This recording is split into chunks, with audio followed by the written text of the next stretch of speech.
Amen. Kan ek gou sien, wie van julle hou van drywe, liewe drywe, lekker drywe, Kaapse drywe? Ja, nee, ek het altyd sulke, ons kry verskillende drywe, né?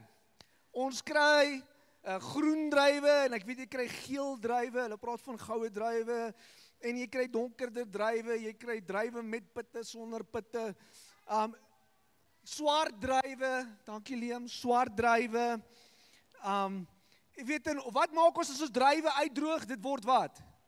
Rosientjies! Is julle reg vir 'n regte dad joke? Nou moet julle lag, van die pastoor vertel het, maar so ek weet nie, het julle gehoor, Woolworths is nie meer besig om hotcross buns te maak nie. Weet julle hoekom? Hulle probeer nou ander gelowe ook in ag neem, so hulle het besluit om Talibans te maak. Net 'n dad joke, okay. Sommige drywe word gebruik om wyn te maak. Amen. Ek kan onthou, jy kry ook druiwe konfyt. Wie van julle het al druiwe konfyt geëet? Lekker, né? Ek kan onthou, mense moet ook moskonfyt. Nou moskonfyt, dis 'n verskriklike soetstroop. Dis 'n baie lekker bederf. Ek onthou as 'n kind, het my pa altyd dik brood gesny en dan het hy so die moskonfyt opgesit en ons as kinders het in sulke blokkies gesny. Eet jy nou hierdie blokkies? Lekker net dan. Ja. Kyk, so druiwe is deel van ons kultuur. As ons afry Kaap toe, dan weet ons is besig om in die Kaap aan te kom as jy die berge begin sien.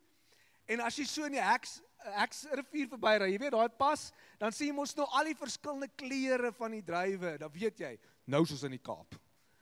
Dit is deel van ons. Nou, bietjie geskiedenis. Kyk vir die ou langs jou en sê vir hom, nou gaan jy slim raak. Kyk, bietjie geskiedenis. Skryf waar druiwe so deel is van die kultuur. Dit was 'n vorm om te wys die goedheid van God en sy voorsiening.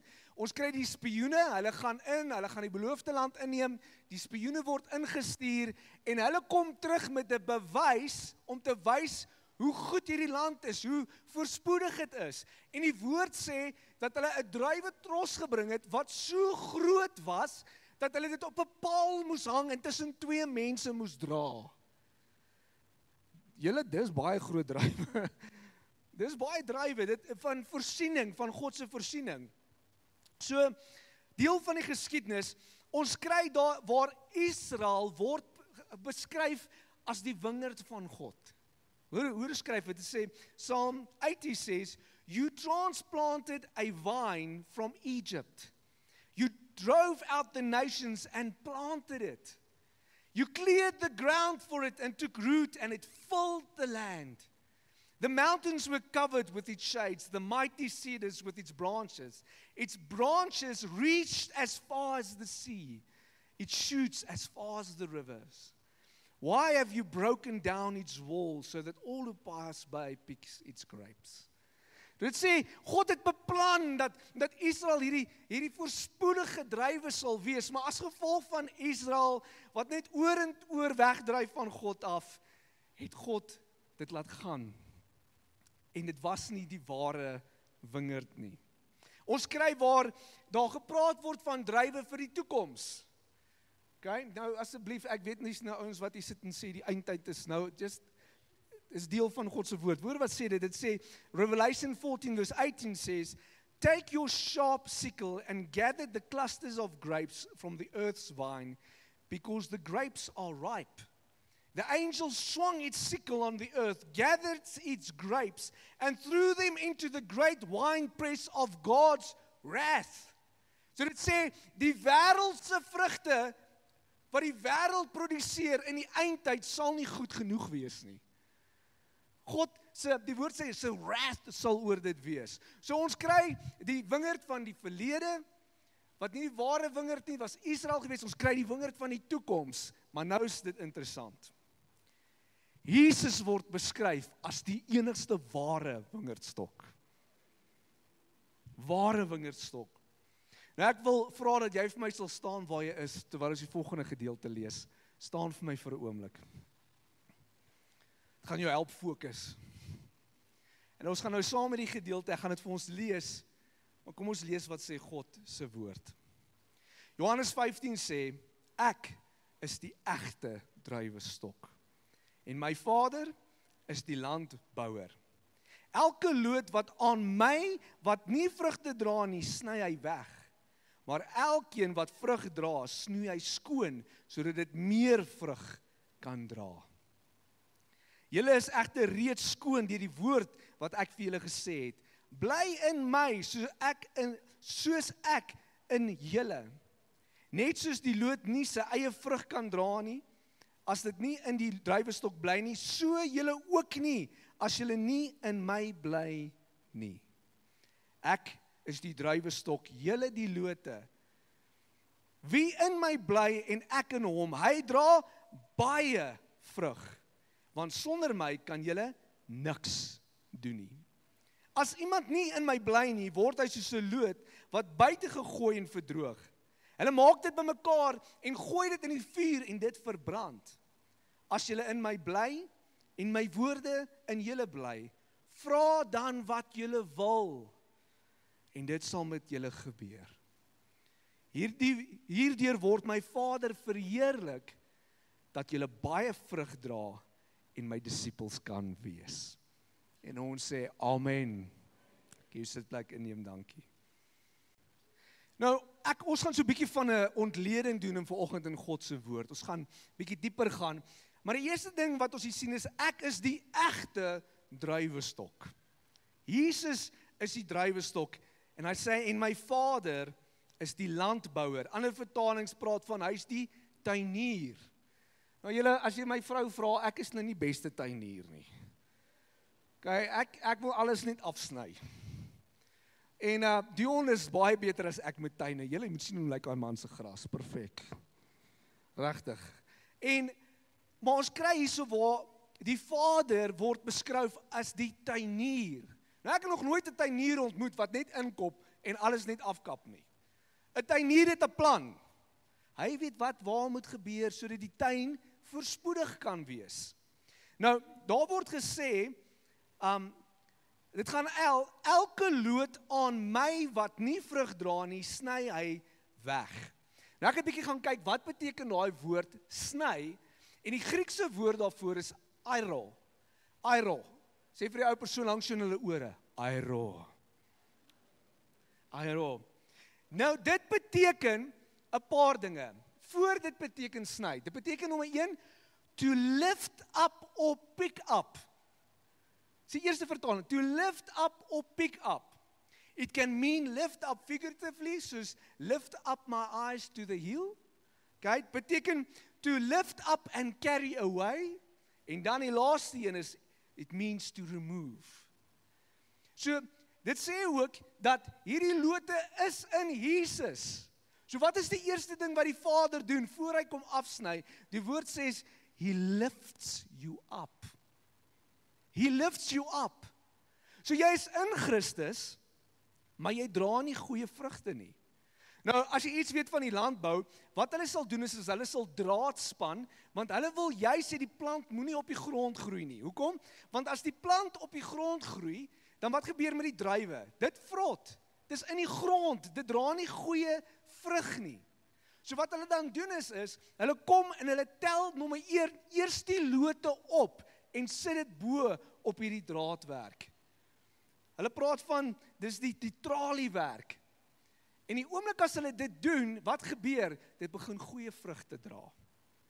Nou baie keer in ons lewe, ons is Christene, en dis hoekom ek nie altyd kan verstaan hoe mense sê, hulle is Christene, maar die kerk het iets teen hulle gedoen, en nou is hulle nie deel van die kerk nie. Daai organisasie. Ek sê dit in die grootste liefde en respek. Dis 'n vraag, as jy so in jou hart voel, wil ek hierdie vraag, en ek dink is 'n belangrike vraag, is die kerk jou seer gemaak, of het 'n persoon jou seer gemaak? En hardloop jy weg van die situasie af, want jy wil dit nie hanteer, en dit gaan uitsorteer, en sodat daar vergifnis en herstel kan wees nie. En dit is stil. So wat dit sê is, God kom, die Vader, sy genade is so groot, voor hy net kom afsny en afchop, kom hy en hy tel ons op. Hy sit ons deel van die liggaam van Christus, sodat ons meer vrugte kan dra. Want dis die mensdom. You will always become like the people you surround yourself with. Altyd. As jy wil beter raak in oefening, wat moet jy doen? Op jou eie dit probeer regkry. Sterkte. Nee, jy kry iemand wat saam met jou oefen. Ek het iemand wat 5 uur in die oggend my bel en sê, ek sien môreoggend 5 uur, né? Dan sê ek soos, ek wil slaap, ek weet. Maar raai wat, 5 uur is ek op. As jy wil 'n goeie besigheid hê, wat doen jy? Jy omring jouself met suksesvolle besigheidsmanne. Why? Want jy leer by hulle. Jy sien hoe doen hulle dinge. As jy wil meer vrugte as 'n Christen hê in jou lewe, kry die regte mentors en mense om jou. En jy sal sien hoe begin jy vrugte dra. En dan sê die woord ook, as jy nie vrugte dra nie, na die Vader jou opgelig het, dan sny hy jou af. Dan sny hy jou af. Maar God, die tuinier, sy eerste reaksie is genade. God is so goed. Amen. Dan sê dit, en ek wil vir 'n oomblik fokus op hierdie, ek voel regtig in my gees, die Here het vanoggend vir my gesê, Bram, ek wil hê jy moet in diep hier indelf, van baie van ons is hier. Het sê, die tuinier snoei die lote. Sny af. Hoekom? Sodat ons meer vrugte kan dra. Okay, so, ek het ons nou gesê, ek is nie 'n baie goeie tuinier nie, maar ons het so 'n boom daar in die voorkant van ons huis, as 'n moerbeiboom, en hierdie boom begin snaaks maak, hy is nie vir my meer lekker nie, en ek sê vir my vrou, liefie, ek gaan hierdie boom sny.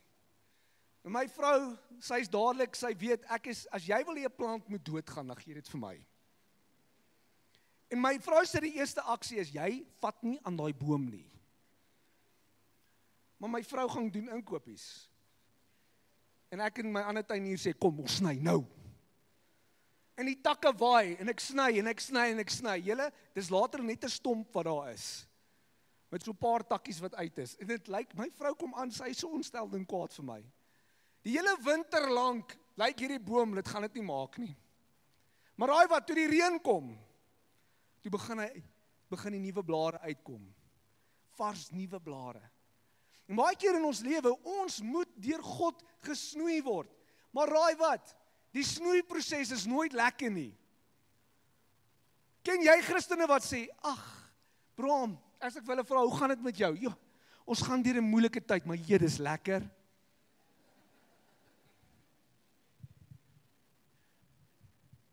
Ek het nog nooit in al my jare van bediening dit gehoor nie. Niemand hou van snoei nie. Ek hou nie van snoei nie. As God aan my kom werk, sodat ek 'n beter leier is, meer vrugte produseer, ek is jammer, ek is 'n mens, ek weet wat Paulus sê, maar ek spring nie op en af en sê, dankie tog. Dit is 'n moeilike proses.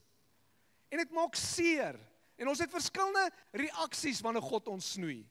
Wanneer God ons snoei, dan baie keer ons hardloop weg. Ons hardloop weg. Ja, ek gaan nou uit Benoni nie uittrek. Hier's nie 'n toekoms hier nie. Is nie lekker nie. Ek gaan nou Amerika toe. Of Nieu-Seeland toe. Of Kaap toe. Dis mos nou Kaap toe.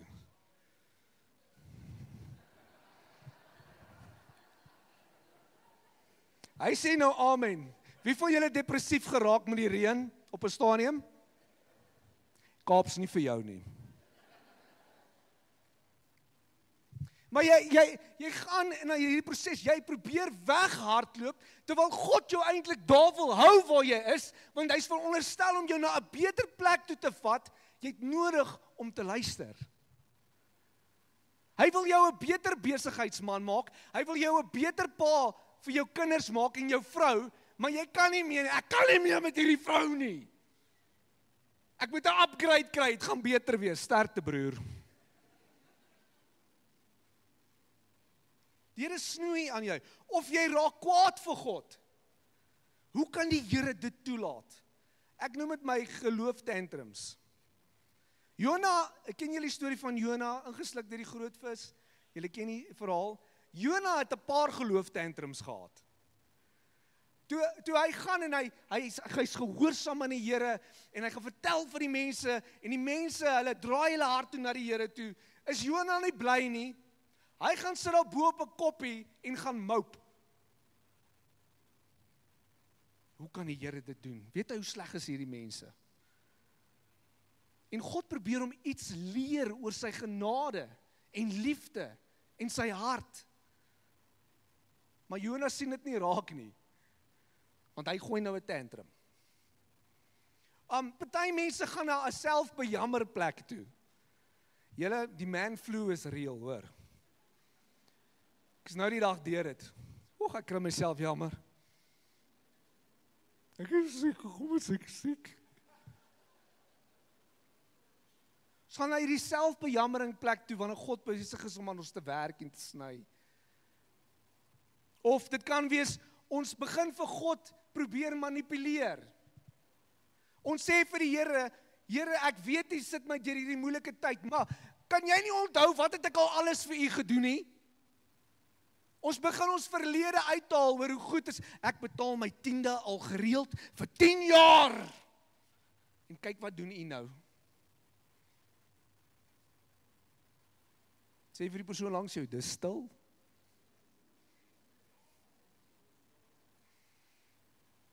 Ons kan nie vir God manipuleer nie. Hy is God.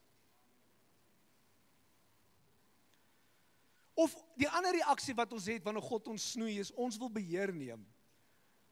Ons wil nou beheer neem. Ons gaan nou 'n plan maak, ons kan nie so aangaan nie. Ek gaan nou my eie ding doen. Jy weet die Here het nie 'n blessing daaroor gesit om daai groot lening te gaan uithaal vir 'n besigheid nie. Jy weet daar's nie vrede in jou hart nie, maar ek moet nou net iets doen. En dan wanneer dit nie uitwerk nie, dan wil jy kwaad wees vir God daaroor. Wie het dit ook gedoen? Abraham. Abraham het dit gedoen. Ek wil in beheer wees, want Here, duidelik weet u nie wat u doen met hierdie proses nie. Ons almal doen dit. Of die ander een, die laaste ding wat ons doen, ek doen dit nogal veral, ons vergelyk. Ek doen alles wat reg is, Here. Hoekom gaan dit so met my? Kyk hoe gaan dit met hulle. Hulle is alweer op vakansie.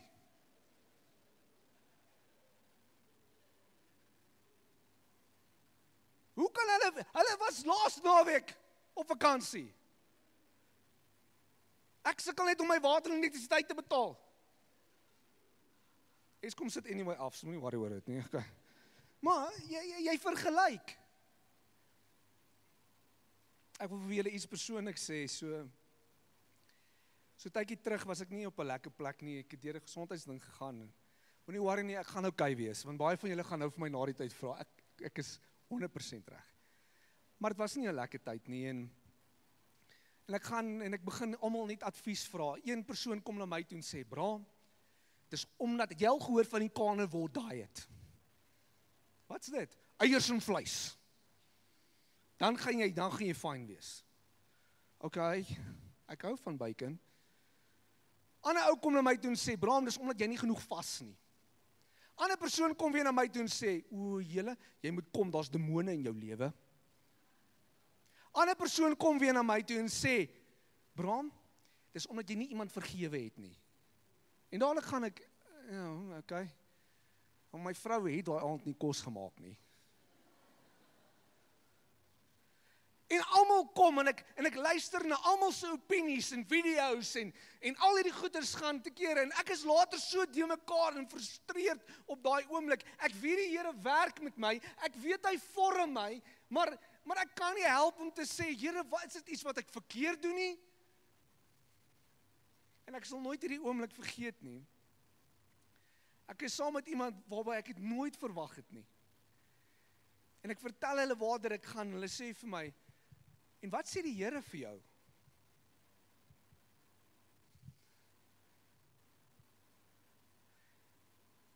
Het jy al ooit die waarheid geweet, maar dit is asof die penny nog nie drop nie? En dit is 'n penny drop oomblik, en ek sê, Here, vergewe my. Voor ek so na baie stemme geluister het. En ek nie geluister het na die herder nie. En in daai oomblik, kom God en hy gee profetiese woord vir my en die waarheid val in daai oomblik in my lewe. Ons is baie keer so gewoond, want almal dink hulle het die antwoord, val op sosiale media. Almal dink hulle het die antwoord, daar's net een wat die antwoord het, en dis die ware wingerd. Dis die ware wingerd. Jy is uniek, en God stap 'n unieke pad met jou, en hy wil jou snoei, en partykeer deur moeilike tye vat, sodat jy die besigheidsman kan word, wat God vir jou droom. Of die man kan word vir jou vrou en jou kinders, wat God oordroom in jou lewe. But you've got to go through the process. Jy moet deur die toets gaan. You cannot cheat. Jy moet deur dit gaan. Miskien is dit nodig dat jy ophou weghardloop en jy sê vir 'n oomblik, Here, wat wil U my leer?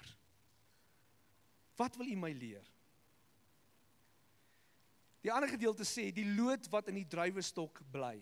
Wie in my bly en ek in hom, hy dra baie vrugte, want sonder my kan julle niks doen nie. Die Griekse woord sê, to abide, to indwell, to be in deepness with God. Beteken ek het nodig om naby aan God te bly. Hoe weet jy hoe afhanklik jy van God is? Kan ek vir jou sê, hoe weet jy dit? Jou gebedslewe? As jou enigste gebed in jou lewe, jou tafelgebed is, broer, dan besef jy nie hoe afhanklik jy eintlik is van God nie. In jou gebedslewe is jy veronderstel om te kan wys, Here, ek kan niks doen sonder U nie. Ek is totaal afhanklik van U. As ek nie by U tyd spandeer in die oggend nie, dan is my hele dag sommer omgekrap. Dis daai totale afhanklikheid, want ek weet, sonder God beteken ek niks. Niks. Romeine 8 vers 9 sê, you however are not in the realm of the flesh, but are in the realm of the Spirit, if indeed the Spirit of God lives in you. Ek het 'n vraag. Hoe lyk jou gebedslewe? Is dit aan die brand? Of is dit soos die emergency wheel? Jy weet wat die emergency wheel is. Ons haal hom net uit wanneer dinge skeef loop. Ons moet so versigtig wees daarvoor. Ons moet in 'n warm gebedslewe wees met God. Dan is daar nog 'n deel, dit sê die loot wat nie in die druiwestok bly nie. Wie weet, groei kan nie gebeur as daar nie consistency is nie. Kan nie gebeur nie. As jy 'n plant vat, en jy plant 'n plant, en die volgende dag haal jy hom weer uit, en jy gaan plant hom weer, en die volgende dag haal jy hom weer uit, en jy gaan plant hom weer, wat gaan gebeur? Hy gaan sterf.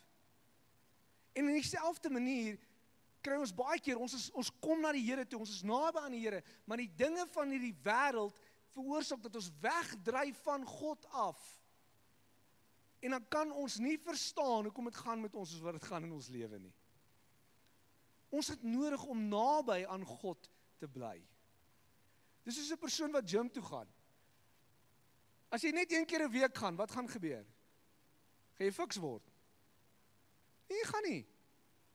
Jy het nodig om dit konstant te bou. Hoekom is dit dan, wanneer ons dink, ons 1 keer 'n week kerk toe gaan, dan gaan ons naby aan die Here wees.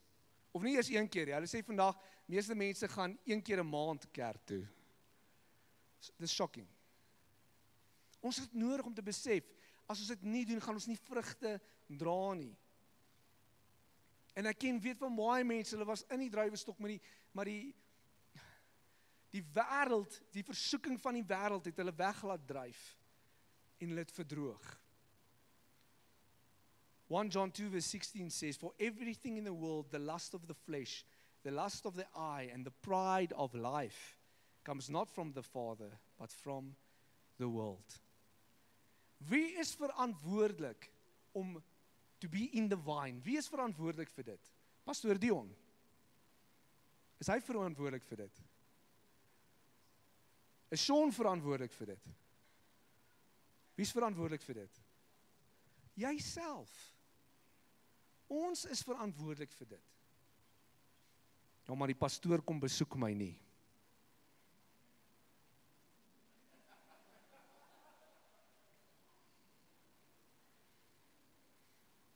Net 'n vinnige toets. Hoeveel mense is vanoggend hier? Ekskuus, ek weet nie vir dit daai 300, kom ons sê 300. Kom ek sê ek gaan elke dag na een persoon toe. Wat vandag hier is.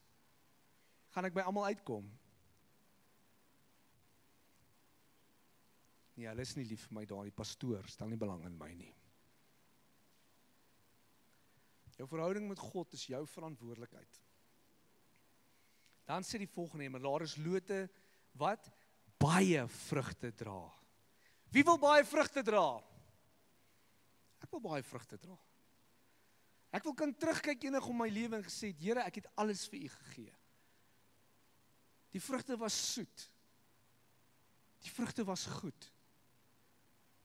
Ons wil kan terugkyk en sê, die Here gaan nie enig terugkyk en sê, wie jy getroue diensknegt, jy het 'n BMW gery en in 'n groot huis gebly. Well done. Nee, hy gaan sê, wat was die vrugte in jou lewe? Was jy lief vir mense? Het jy genade betoon teenoor mense? Het jy kos gegee vir die wat nie kos het nie? Het jy klere gegee vir die wat nie klere het nie? Het jy uitgegaan, was jy inspirasie vir mense sodat hulle my kon eer? Wat se vrugte het in jou lewe gewys? Ons sluit ons oë vir 'n oomblik.